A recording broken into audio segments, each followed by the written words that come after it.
Я Белялов Халид Саидович, брат Белялов Рамзана Саидовича.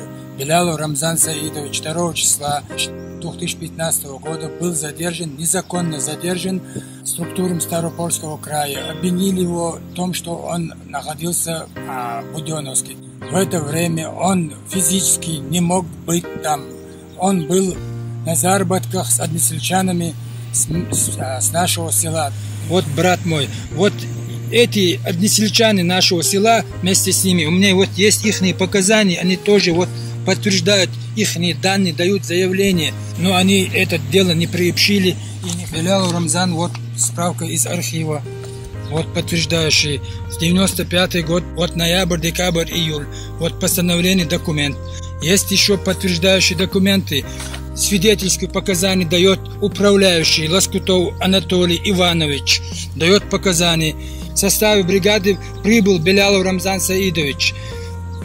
Потом дает Якулик Надежда Анатольевна. Вот она тоже вот дает показания, что Белялов Рамзан, что действительно находился. Только добрые воспоминания. Надежда Куликна. Султанов дает, также заявляет, что с мая месяца по 95 года по декабрь, ноябрь был там действительно. Вот заверен нотариусом. Вот заявление Бещейка Галина Петровна. В составе бригады прибыл Белялов Рамзан Саидович, 58 года рождения.